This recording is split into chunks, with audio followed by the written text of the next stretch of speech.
Hello everyone, good morning. आप सभी लोगों का बहुत बहुत स्वागत है आज के इस हमारे सेशन में। तो आज के इस सेशन में हम लोग देखेंगे टॉप 15 प्रश्नों को देखेंगे। तो सारे प्रश्न इंपॉर्टेंट रहेंगे। जो लोग भी क्लास में जुड़े हैं तो एक बार क्लास को शेयर कर दीजिए दोस्तों में, ठीक है। और लास्ट तक बने रहिएगा आप लोग। जो लोग भी पहली बार जुड़े हैं तो प्लीज़ चैनल को सब्सक्राइब करेंगे, बेल आइकन को प्रेस करेंगे ताकि वीडियो का नोटिफिकेशन डेली आप सभी लोगों को मिल सके। और ये क्वेश्चन जो है ना, आपके जितने भी आगामी एग्जाम है, जैसे कि UP triple S C NM जो मेन टारगेट है अभी, ठीक है, अभी वैकेंसी आया हुआ है, इसका एग्जाम होने वाला है। ठीक है, बीटीएससी एनएम का, ठीक है, ये भी आने वाला वैकेंसी जस्ट। तो इसके लिए भी आप लोग रेगुलर ज्वाइन कर सकते हैं। आपका 9 बजे क्लास चलता है तो इसको फॉलो करेंगे, ठीक है। 15 प्रश्न रहेंगे, ज़्यादा कम टाइम में ज़्यादा, ठीक है, आपको आउटपुट देखने को मिलेगा। तो सभी लोग चलिए शेयर कर दीजिए पहले एंड वीडियो को लाइक करेंगे। पहले प्रश्न को देखेंगे, बताएंगे एक्लेम्पीसिया निम्न में से किस अंग को प्रभावित करता है। तो एक्लेम्पीसिया जो है किडनी को प्रभावित करता है, लिवर को, हृदय को, या उपरोक्त सभी। तो क्या हो जाएगा यहाँ पे, एक्लेम्पीसिया जो है किसको प्रभावित करता है दोस्तों, ऑप्शन डी हो जाएगा, यानी कि उपरोक्त सभी को। देखिए, ठीक है, एक्लेम्पीसिया क्या होता है। तो एक्लेम्पीसिया दौरे होते हैं जो प्री एक्लेम्पीसिया वाली महिलाओं में होते हैं और जिनका कोई अन्य कारण नहीं होता है। यहाँ पे क्या हो जाएगा, डी हो जाएगा। किसको प्रभावित करेगा, किडनी को, लीवर को, हृदय को, इन सभी को प्रभावित करेगा एक्लेम्पीसिया, ठीक है। चलिए तो आगे बढ़ेंगे, हम लोग नेक्स्ट क्वेश्चन को देखेंगे। सेकंड नंबर प्रश्न, एक बार सभी लोग जल्दी से क्लास को शेयर करिए और कमेंट बॉक्स में आप ना ज़्यादा से ज़्यादा आंसर करिए। कार्पस ल्यूटियम की एक्टिविटी को मेंटेन रखा जाता है। तो कार्पस ल्यूटियम की एक्टिविटी को बताना है, ठीक है। कार्पस ल्यूटियम, ठीक है, ल्यूटियम क्या होता है, तो एक हार्मोन उत्पादक अंग है जो कि अंडाशय में होता है। क्या होता है, तो यह किसका, प्रोजेस्टेरोन नामक हार्मोन बनाने का कार्य करता है। कौन, तो कार्पस ल्यूटियम। तो क्या हो जाएगा, ऑप्शन बी हो जाएगा, प्रोजेस्टेरोन यहाँ पे हो जाएगा, ठीक है। क्या हो जाएगा, प्रोजेस्टेरोन होगा। तो प्रोजेस्टेरोन क्या है, एस्ट्रोजन के साथ मिलकर क्या करता है, तो गर्भाशय की परत को मोटा करता है ताकि निषेचित अंडा उसमें प्रत्यारोपित हो सके। क्या हो सके, तो निषेचित अंडा उसमें प्रत्यारोपित हो सके, ठीक है। ये चीजें ध्यान रखना आप लोगों को। यहाँ पे एस्ट्रोजन है, तो एस्ट्रोजन एक महिला हार्मोन होता है जो शरीर के कई तरह के काम में आता है। यह गर्भाशय के विकास और कार्य को नियंत्रित करता है। एस्ट्रोजन की कमी से ज्यादा हो, ठीक है, कमी या ज्यादा होने से कई तरह की समस्याएं आ सकती हैं। तो देखेंगे एस्ट्रोजन और प्रोजेस्टेरोन होते हैं ना, इस स्तनधारी जीवों में प्रजनन को नियंत्रित करने में अहम भूमिका निभाते हैं। एस्ट्रोजन की कमी को पूरा करने के लिए दवाइयाँ भी, मेडिसिन भी लिया जाता है। इसमें देखिए एस्ट्रोजन को कमी को पूरा करने के लिए क्या लेंगे, तो सोया उत्पाद लेंगे, ब्रोकली लेंगे, बैगन, गोभी जैसे प्राकृतिक स्रोत भी लिए जा सकते हैं।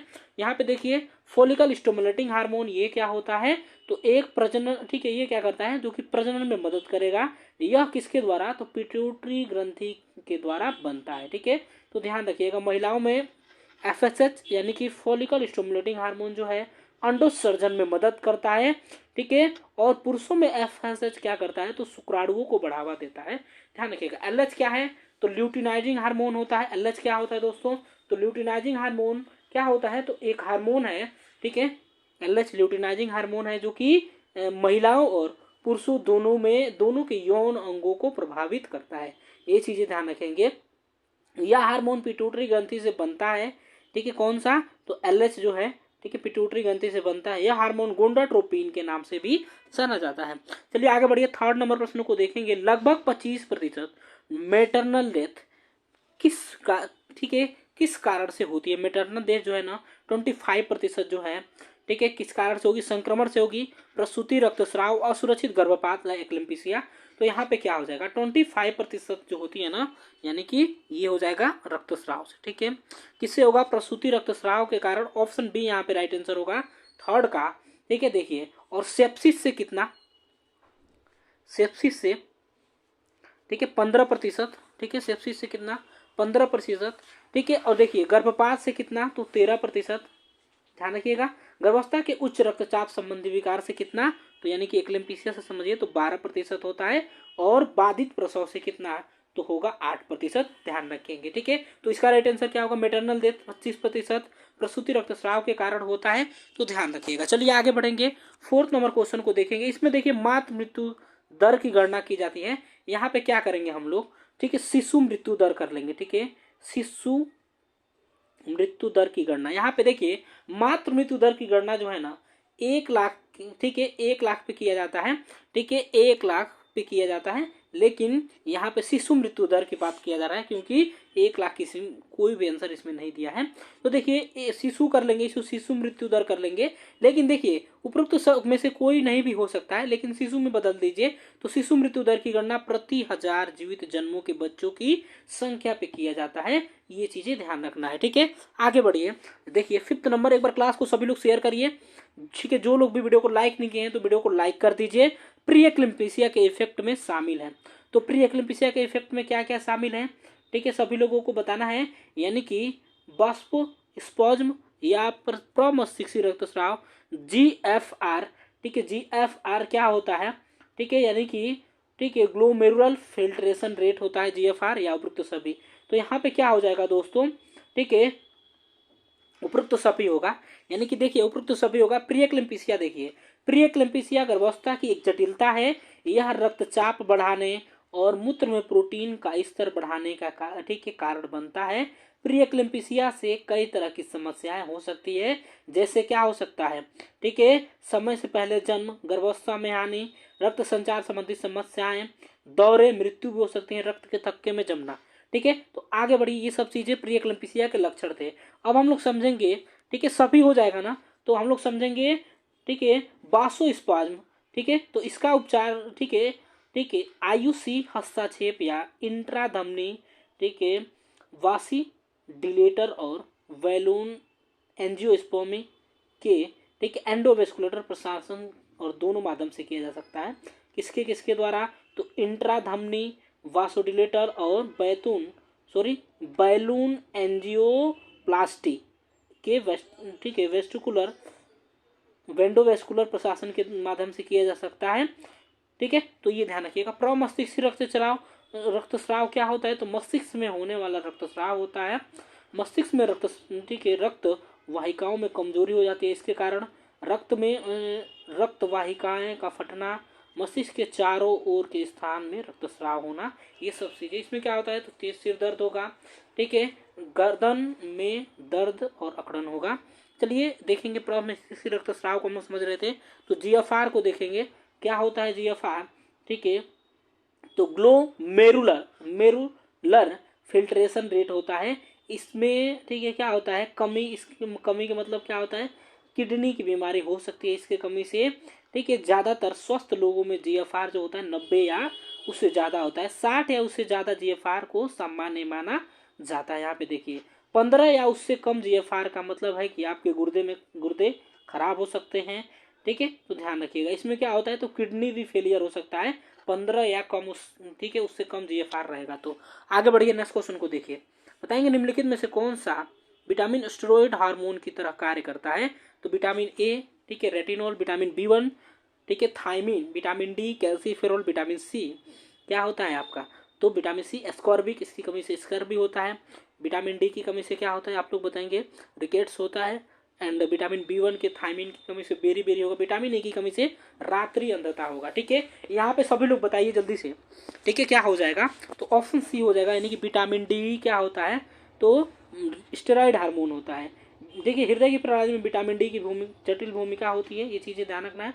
विटामिन D जो होता है ना, क्या होता है, तो स्टेरॉयड हार्मोन के नाम से जाना जाता है। चलिए आगे बढ़िए, नेक्स्ट क्वेश्चन को देखिए। 7 नंबर बताएंगे निम्नलिखित में से कौन सा विटामिन प्रो विटामिन ए, कौन सा, तो प्रो विटामिन ए है। प्रो विटामिन ए कौन सा है, रेटिनोल है, कैरोटीन है, ठीक है, रेटाइनल है या रेटिनोइक एसिड। तो सभी लोग यहाँ पे बताएंगे pro vitamin A. Pro vitamin A एवं कैरोटीनाइड इसे कहा जाता है। तो क्या हो जाएगा, सभी लोग बताएंगे 7 का सभी लोग बताइए क्या हो जाएगा, तो ऑप्शन क्या हो जाएगा, बी हो जाएगा राइट आंसर। क्या होगा, तो कैरोटीन को क्या कहते हैं, प्रो विटामिन ए, ठीक है। पौधों के द्रव्य, ठीक है, रंग द्रव्य में जिसमें बीटा कैरोटीन, अल्फा कैरोटीन और बीटा कैप्टो कैसेथिन शामिल होते हैं, ये चीजें ध्यान रखना आप लोगों को। तो क्या हो जाएगा यहाँ पे, कैरोटीन क्या होता है, तो कई असंतृप्त हाइड्रोकार्बन है जिसका संश्लेषण पौधों के द्वारा किया जा सकता है, किंतु इन्हें जानवर नहीं बना सकते हैं, ठीक है। जानवरों के द्वारा नहीं बनाता है, पौधों बनाते हैं कैरोटीनाइड, ठीक है, ठीक है। आगे बढ़िए, तो रेटिनॉल आप लोगों को पता है विटामिन क्या होता है, ए होता है, विटामिन ए होता है ना रेटिनॉल। रेटिनोइक एसिड क्या है, तो विटामिन ए का व्युत्पन्न है। यह त्वचा, बाल और नाखूनों के, ठीक है, केराटिनोसाइटों में पाए जाने वाले प्रोटीन के विभाजन को बढ़ाता है। इसके इस्तेमाल त्वचा रोगों के इलाज में किया जाता है। यह त्वचा कैंसर को रोकने में भी मदद करेगा। ठीक है, ठीक है, तो त्वचा रोगों को भी रोकने में काम करेगा। ठीक है, कौन सा, तो ठीक है रेटिनोइड एसिड। चलिए आगे बढ़िए। क्लास को जो लोग भी शेयर नहीं किए दोस्तों, आप लोग एक बार शेयर करिए प्लीज। सभी लोगों से रिक्वेस्ट है, ज़्यादा से ज़्यादा शेयर करेंगे आप लोग, एंड वीडियो को लाइक कर दीजिए पहले आप लोग। ठीक है, इतना मेहनत से क्लास चल रहा है तो आप लोग वीडियो को लाइक करिए और बताइए यहाँ पे क्या हो जाएगा। एक वयस्क के लिए फोलिक एसिड, फोलिक एसिड क्या होता है, तो विटामिन B9 होता है ना। फोलिक एसिड की प्रतिदिन आवश्यकता कितनी होती है, विटामिन B9 की पूछी जा रही है। फोलिक एसिड की कमी से क्या होता है, आप लोग कमेंट बॉक्स में बताएंगे फोलिक एसिड की कमी से क्या होता है। ठीक है, तो देखिए वयस्कों में, ठीक है, 40 mg या 400 mcg, ठीक है 40 mg हो जाएगा यहाँ पे, यानी कि 400 mcg है ना, ठीक है 400 mcg यानी कि माइक्रोग्राम फोलिक एसिड की रोजाना आवश्यकता होती है। किसमें, तो वयस्कों में। और देखिए जो गर्भवती महिलाएं हैं ना, ठीक है, महिलाओं को रोजाना 600 mg चाहिए होता है, महिलाओं को रोजाना 600 mg फोलिक एसिड की जरूरत होती है। ठीक है, एंड स्तनपान कराने वाली महिलाओं को 500 mcg, ठीक है mcg यानी कि माइक्रोग्राम है, ध्यान रखिएगा। ठीक है, एनीमिया को रोकने के लिए, इसके कमी से क्या होता है, एनीमिया होता है। तो एनीमिया को रोकने के लिए वयस्कों और 12 साल से, ठीक है 12 साल या उससे ज़्यादा उम्र के बच्चों में, ठीक है, हर 1 से 7 दिन में 5 मिलीग्राम फोलिक एसिड लेनी चाहिए। ठीक है, तो ये चीज़ें ध्यान रखना है। आगे बढ़िए, 9th नंबर का बताएंगे। एक वयस्क के लिए विटामिन सी की प्रतिदिन आवश्यकता होती है। तो प्रतिदिन की आवश्यकता कितनी होगी एक वयस्क के लिए विटामिन सी, यानी कि एस्कॉर्बिक एसिड के बारे में पूछा जा रहा है। तो आप लोग बताएंगे विटामिन सी की प्रतिदिन आवश्यकता कितनी होगी, सभी लोग जल्दी से एक बार बताइए। क्या हो जाएगा यहाँ पे, ऑप्शन हो जाएगा डी, यानी कि 200 mcg, 200 माइक्रोग्राम हो जाएगा एक वयस्क के लिए विटामिन सी की। ठीक है, एक बार सभी लोग क्लास को शेयर करेंगे। क्लास यदि आपको अच्छा लगा हो तो वीडियो को लाइक कर दीजिए सभी लोग, और ज़्यादा से ज़्यादा दोस्तों को जोड़ेंगे आप लोग। कमेंट बॉक्स में देखिए, जो लोग भी बाद में जुड़ते हैं ना क्लास में, या बाद में क्लास खत्म होने के बाद देखते हैं, ऑफलाइन देखते हैं, तो वीडियो को पॉज करेंगे, कमेंट बॉक्स में अपना आंसर करेंगे। सभी लोगों का कमेंट में जरूर जाके देखता हूँ। ठीक है, प्रतिक्रिया देखता हूँ कि कैसे आप लोग की प्रतिक्रिया है, तो आप लोग जरूर अपना, ठीक है, बेस्ट देके जाइए। कमेंट बॉक्स में जितना भी आता है ना उसमें आप लोग लिखा करिए। चलिए, तो 9th का क्या हो जाएगा, ऑप्शन डी हो जाएगा। आगे बढ़िए, 10th नंबर को देखेंगे। 10th का बताएंगे। एक सामान्य वयस्क के लिए विटामिन B12 यानी कि साइनोकोबालामिन, साइनोकोबालामिन क्या होता है, विटामिन, ठीक है, इसमें कोबाल्ट की मात्रा होती है। तो बताइए सभी लोग, विटामिन B12 की कमी से कौन सा रोग होता है, तो आप लोगों के लिए क्वेश्चन ऑफ द डे है, तो बताइए।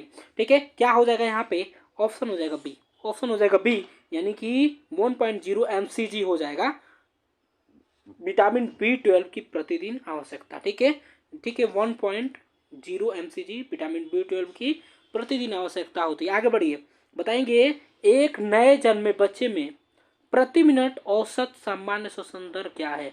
तो एक नए जन्मे बच्चे में प्रति मिनट औसत सामान्य श्वसन दर क्या है, तो बताइए सभी लोग। क्या हो जाएगा, 40 प्रति मिनट होगा, 30 प्रति मिनट होगा, तो क्या होगा 20 प्रति मिनट, 18 प्रति मिनट।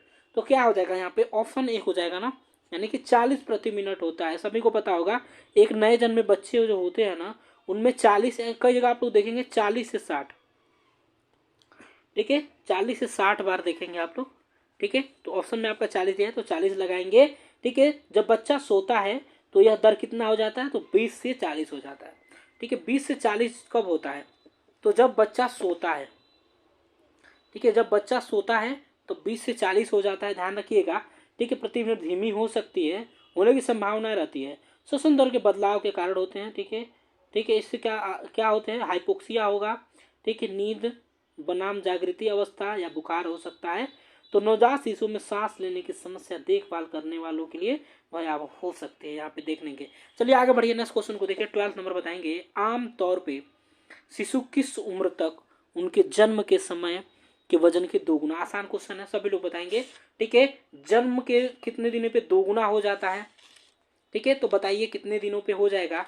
यहाँ पे क्या हो जाएगा, जन्म के कितने दिनों पे दोगुना हो जाएगा, सभी लोग बताइए। तो क्या हो जाएगा यहाँ पे, ठीक है, तो ऑप्शन हो जाएगा बी, यानी कि 5 महीने में, ठीक है, 5 महीने में 2 गुना हो जाएगा, 1 साल में 3 गुना हो जाएगा और 2 साल में 4 गुना हो जाएगा, ठीक है। तो ध्यान रखना है 1 साल में, ठीक है, कितना होगा, 3 गुना हो जाएगा, ठीक है, 5 महीने में 2 गुना हो जाएगा एंड आपका 3 गुना हो जाएगा, 1 साल में, 2 साल में 4 गुना हो जाएगा। ये सभी आपको देखना है, ठीक है, यानी कि 4 से 6 महीने के अंदर माना जाएगा। तो यहाँ पे क्या लगाएंगे आप लोग, 5 महीने औसतन लगाएंगे, ठीक है, औसतन 2 गुना हो सकता है। वहीं जन्म के 1 साल में वजन उसका 3 गुना हो जाएगा, जन्म के 1 साल में 3 गुना हो जाएगा। जन्म के कुछ हफ्तों में शिशु की वजन कम हो सकता है, लेकिन आमतौर पे 2 हफ्तों के अंदर, ठीक है, वजन फिर से, ठीक है, क्या हो जाता है, फिर से हासिल कर लेता है, यानी कि बढ़ जाता है। चलिए आगे बढ़िए, नेक्स्ट क्वेश्चन को देखेंगे। बताइए सभी लोग क्या आ जाएगा, 13 का बताएंगे। हड्डी के द्वारा उम्र का निर्धारण करने के लिए, हड्डी के द्वारा, ठीक है, बताइए सभी लोग क्या हो जाएगा यहाँ पे, तो बताइए क्या हो जाएगा, तो क्या हो जाएगा यहाँ पे 13 का क्या हो जाएगा, तो क्या हो जाएगा, ऑप्शन सी होगा यहाँ पे, हाथ और कलाई हो जाएगा, हाथ और कलाई। यानी कि देखिए हड्डी के उम्र का पता लगाने के लिए क्या हो जाएगा, हड्डी के द्वारा है जो उम्र का पता लगाने के लिए 11 से 12 साल के बच्चे को हाथ और कलाई का एक्सरे कराया जाता है। क्या कराया जाता है, तो हाथ और कलाई का एक्सरे कराया जाता है। ये चीज़ें ध्यान रखना आप लोगों को, ठीक है, हाथ और कलाई का एक्सरे किया जाता है।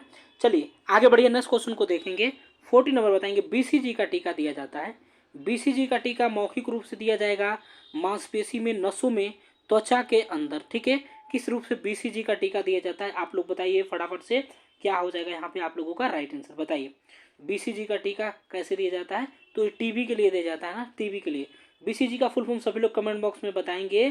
तपेदिक यानी कि टीबी से बचने के, ठीक है, लिए लगाया जाता है ये बीसीजी का टीका। तो किस रूप से दिया जाता है, ऑप्शन डी हो जाएगा, यानी कि त्वचा के अंदर दिया जाता है, ठीक है। चलिए आगे बढ़िए, नेक्स्ट क्वेश्चन को देखेंगे एंड आज का लास्ट क्वेश्चन क्या होगा, ठीक है, साइनोटिक जन्मजात हृदय रोग।